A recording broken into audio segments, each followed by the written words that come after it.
एक बहुत ही simple technique है। अगर आपकी मैनिफेस्टेशन पूरी नहीं हो रही, आप बहुत टाइम से कोशिश कर रहे हो, काफ़ी सारी चीज़ें ट्राई कर लिया आपने, अब चाहे वो रिलेशनशिप प्रॉब्लम हो, बॉयफ्रेंड मैसेज के रिप्लाई नहीं कर रहा, बॉयफ्रेंड नहीं मिल रहा, गर्लफ्रेंड नहीं मिल रही, पार्टनर नहीं मिल रहा, वाइफ आपकी आपकी पसंद की नहीं है, हस्बैंड आपकी पसंद का नहीं है, बच्चे आपके पसंद के नहीं हैं, गाड़ी नहीं आ रही, घर नहीं आ रहा, पैसे नहीं आ रहे, जॉब नहीं चल रही, कोई भी मैनिफेस्टेशन हो सकती है जो आप कोशिश कर रहे हो काफ़ी टाइम से और वो नहीं कर रही आपके काम। अब एक बहुत ही सिंपल तरीका है। आप इमेजिन कीजिए कि आप अगर इस जर्नी में बहुत टाइम से हो, आपने लॉ ऑफ अट्रैक्शन के बारे में सुन रखा है, आपने तरह तरह की मेथड यूज़ कर रखी है, तरह तरह की अंगूठियाँ पहन रखी हैं ताकि आपकी लाइफ में वो जेम स्टोन आपकी लाइफ में वो पार्टनर लेके आए, ये लेकर आए, पर वो चीज़ें काम नहीं कर रही। तो आप ये सोचिए अभी अभी इस मोमेंट पे, ये मत सोचना कि मैं आने वाले टाइम पे ये मेथड प्रैक्टिस करूँगा, अभी इसको प्रैक्टिस कीजिए। अगर आप बिज़ी हो कहीं पे और मल्टीटास्क करने की कोशिश कर रहे हो तो इस वीडियो को पॉज कीजिए और बाद में देखिए। तो अभी आपको ये करना है, आपको ये इमेजिन करना है कि मैंने बहुत मेहनत कर ली, मैंने बहुत मेहनत कर ली एफर्मेशन करने की, मैंने बहुत मेहनत कर ली मेडिटेशन करने की, मैंने काफ़ी सारे मेडिटेशन मैनिफेस्टेशन टूल्स यूज़ कर लिए, अभी मेरी लाइफ में नहीं आ रहा, कुछ वो चीज़ नहीं आ रही मेरी लाइफ में। और इमेजिन कीजिए आपकी पूरी की पूरी लाइफ बीत चुकी है, आपका टाइम निकल चुका है और आपके पास टाइम नहीं बचा और कोई भी मैनिफेस्टेशन चीज़ काम नहीं करी। इनफैक्ट आपको ये पता चला कि लॉ ऑफ अट्रैक्शन झूठ था, सच्चा था ही नहीं। आपको लोग पागल बना रहे थे, मेरे जैसे लोग बोल रहे थे लॉ ऑफ अट्रैक्शन काम करता है। इमेजिन कीजिए अभी। मैं जानता हूँ आप ये बोलोगे कि मैं नेगेटिव चीज़ क्यों बोल रहा हूँ, लॉ ऑफ अट्रैक्शन में बोलते हैं हमेशा पॉजिटिव होइए, पॉजिटिव से ही लाइक अट्रैक्ट्स लाइक। भैया लाइक अट्रैक्ट्स लाइक, बट आप जानते हो अंदर आपके कौन सा लाइक चल रहा है? आप नहीं जानते, आप तो दिखावे वाला लाइक क्रिएट कर रहे हो। अब ये सोचिए कि आपकी लाइफ में वो लॉ ऑफ अट्रैक्शन काम नहीं कर रहा और आपकी पूरी लाइफ बीत चुकी है। कैसी फीलिंग आ रही है आपको अंदर? क्या लग रहा है आपको कि मैंने पूरी मेहनत कर ली यार, नहीं काम कर रहा? अब जैसे मैं ये बोल रहा हूं, मैं फील कर सकता हूं मेरे पेट में सेंसेशन, मेरे पेट में मेरे को थोड़ा एसिड रिफ्लक्स पैदा हो रहा है। मैं इमेजिन कर सकता हूं पेट में मेरे अभी जस्ट ये सेंटेंस बोलने से।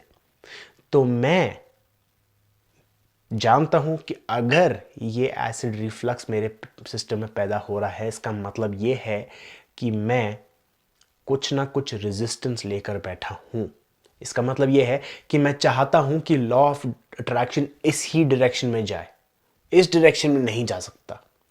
और जितना मैं कोशिश करूंगा कि इस डायरेक्शन में जाए, उतना वो उल्टा डायरेक्शन में जाएगा, मतलब आके अगेंस्ट काम करने लग जाएगा।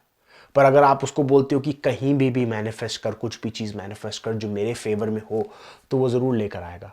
अब उसको करने का बहुत सिंपल तरीका ये है कि आपको ये एनालाइज करना है कि लॉ ऑफ अट्रैक्शन बिल्कुल काम नहीं किया आपके लिए, आपकी पूरी लाइफ बीत चुकी है।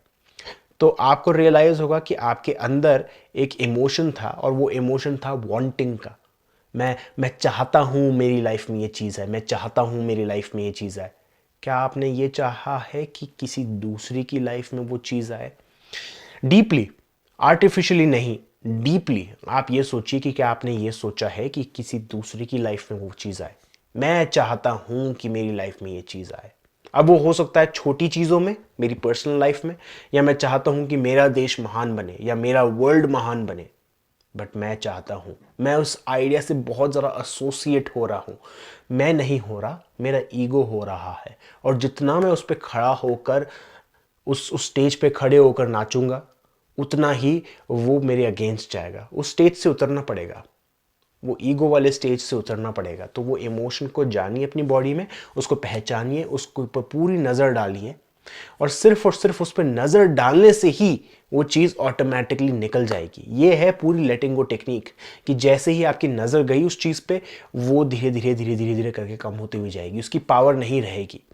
थोड़े टाइम तक आपको लगता है आपके आपके अगेंस्ट जाने लग जाएंगी चीज़ें, बट एट द एंड आपके फेवर में ही जाएंगी।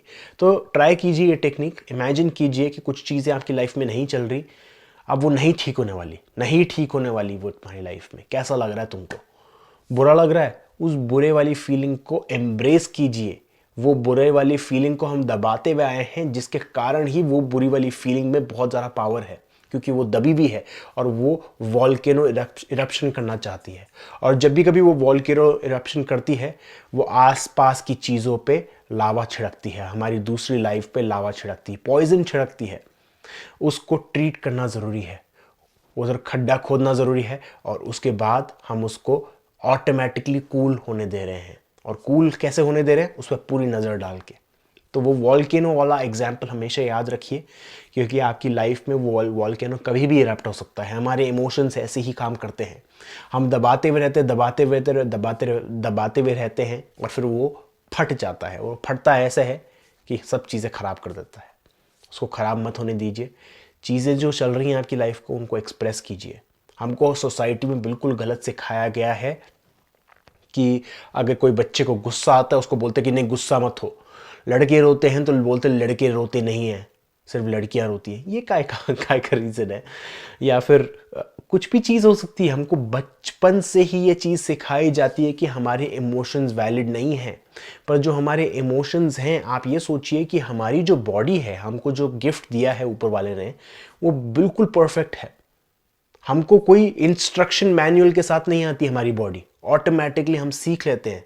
हमारी इंटेलेक्ट इतनी स्ट्रांग है, हमारी बॉडी में हम कुछ भी चीज़ उठा सकते, कोई भी चीज़ लिफ्ट कर सकते हैं। तो आप ये सोचिए कि जो इमोशन हमारी बॉडी में है, उसका कोई ना कोई रीज़न तो होगा। पर अगर हम उनको दबाने लग जाएंगे तो क्या होगा? उससे वो ठहर जाएंगे हमारी बॉडी में, हमारे चक्रा को स्लो कर देंगे। और जैसे ही चक्रा को स्लो कर देंगे, हमारी बॉडी में इम्पैक्ट होने लग जाएगा, हेल्थ इश्यूज आने लग जाएंगे, फाइनेंशियल इश्यूज आने लग जाएंगे, तरह तरह की प्रॉब्लम होगी। तो ये याद रखिए कि आपके जो इमोशंस हैं वैलिड हैं, उनको कन्वे कीजिए, पर कन्वे करने का भी तरीका है। विल स्मिथ की तरह नहीं स्टेज पे जाके किसी को चाटा मारना। एंगर है तो एंगर को डील कीजिए, उसको पोर्ट्रे नहीं कीजिए, उसको बाहर रिफ्लेक्ट मत करिए। तो वैसे ही करना पड़ता है। वो आपको क्या लगता है, विल स्मिथ का जो एंगर था तभी पैदा हुआ था? वो काफ़ी टाइम से चल रहा था शायद, और वो अचानक से फट गया। हमारी लाइफ में होता रहता है।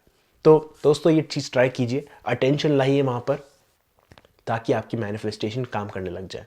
बहुत ही सिंपल तरीका है, इससे सिंपल तो कोई तरीका हो ही नहीं सकता, बट इसके लिए चाहिए कंसिस्टेंसी।